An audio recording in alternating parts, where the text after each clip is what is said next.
भारत नेपाल सीमा पर आखिरकार क्या चल रहा है? क्या उत्तराखंड की सरहद के बिल्कुल पास भारतीय जमीन पर किसी और का कब्जा हो गया है? क्या नो मैंस लैंड के आसपास चुपचाप बदल रही है सीमा की तस्वीर? और क्या 6 बीघा जमीन को लेकर खड़ा हो सकता है एक बड़ा विवाद? नमस्कार, आप देख रहे हैं रायशुमारी और मैं हूं आपके साथ ऋतु बिष्ट।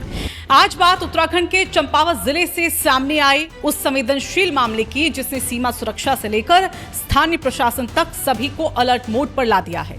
खबर है कि भारत नेपाल सीमा के पास नो मेंस लैंड से सटी करीब 6 बीघा जमीन पर नेपाली नागरिकों द्वारा कथित कब्जे की सूचना मिली है। मामला सामने आते ही दोनों देशों की सुरक्षा और प्रशासनिक एजेंसियां हरकत में आ गई और अब भारत तथा नेपाल की संयुक्त टीम इस पूरे क्षेत्र का सर्वे करने जा रही है।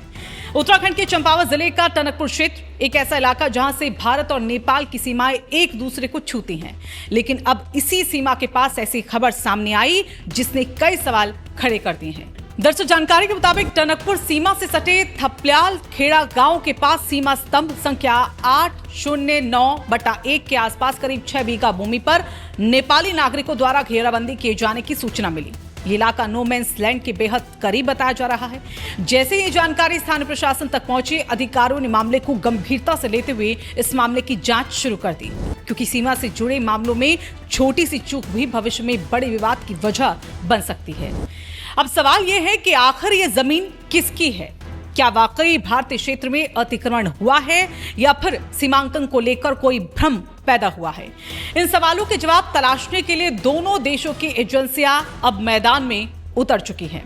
गुरुवार को उप जिलाधिकारी प्रमोद कुमार स्वयं मौके पर पहुंचे। उनके साथ वन विभाग और सशस्त्र सीमा बल यानी कि एसएसबी की टीम भी इस दौरान मौजूद रही। दिलचस्प बात यह रही कि निरीक्षण के दौरान नेपाल की ओर से आर्म्ड पुलिस फोर्स यानी एपीएफ और नेपाल पुलिस के अधिकारी भी वहां पर मौके पर पहुंचे। दोनों देशों के अधिकारियों ने सीमा क्षेत्र का निरीक्षण किया और फिर विवादित बताई जा रही भूमि की स्थिति को समझने की कोशिश की। प्रारंभिक स्तर पर जानकारी जुटाई गई, लेकिन फिलहाल किसी निष्कर्ष पर पहुंचने से पहले संयुक्त सर्वे का फैसला लिया गया है। यानी अब जमीन की वास्तविक स्थिति और अधिकार क्षेत्र का निर्धारण सर्वे रिपोर्ट के आधार पर किया जाएगा। लेकिन इस पूरे मामले को और भी संवेदनशील बनाती है थपल्याल खेड़ा गांव की भौगोलिक स्थिति, क्योंकि ये कोई सामान्य गांव नहीं है। ये ऐसा गांव है जो 3 तरफ से नेपाल की सीमा से घिरा हुआ है और यही वजह है कि यहाँ सीमा संबंधी विवाद समय समय पर सामने आते रहे हैं। स्थानीय लोगों का यहाँ पर कहना है कि सीमा क्षेत्र में भूमि सीमांकन और नो मैंस लैंड को लेकर पहले भी कई बार विवाद खड़े हो चुके हैं। सीमा पर लगे पिलर्स, पुराने नक्शे और जमीन के वास्तविक उपयोग को लेकर अक्सर भ्रम की जो स्थिति है वो बन जाती है, सामने आ जाती है। ऐसे में जब 6 बीघा भूमि पर कथित कब्जे की सूचना सामने आई तो पूरे इलाके में चर्चा तेज हो गई। लोगों के मन में सवाल उठने लगे कि आखिर सीमा के पास इतनी बड़ी जमीन पर घेराबंदी कैसे हो गई? क्या ये कोई प्रशासनिक चूक है? क्या सीमांकन स्पष्ट नहीं है या फिर मामला कुछ और कहता है? हालांकि इन सभी सवालों के जवाब अब संयुक्त सर्वे के बाद ही सामने आ पाएंगे। सीमा विवादों की सबसे बड़ी चुनौती यही होती है कि बिना आधिकारिक सर्वे और दस्तावेजी प्रमाण के कोई भी दावा पूरी तरह सही या गलत साबित नहीं किया जा सकता। और शायद यही वजह है कि प्रशासन ने जल्दबाजी में कोई निष्कर्ष निकालने के बजाय बातचीत और सर्वे का रास्ता इसमें चुना है। एसडीएम प्रमोद कुमार के मुताबिक नो मैंस लैंड के आसपास अतिक्रमण की सूचना प्राप्त हुई थी, जिसके बाद दोनों देशों के अधिकारियों ने मौके का यहां पर निरीक्षण किया और उन्होंने स्पष्ट किया कि भारतीय और नेपाली अधिकारियों के बीच बातचीत जारी है और संयुक्त सर्वे के माध्यम से मामले का समाधान इसमें निकाला जाएगा। फिलहाल प्रशासन और सुरक्षा एजेंसियां पूरे घटनाक्रम पर अपनी लगातार नजर बनाए हुए हैं।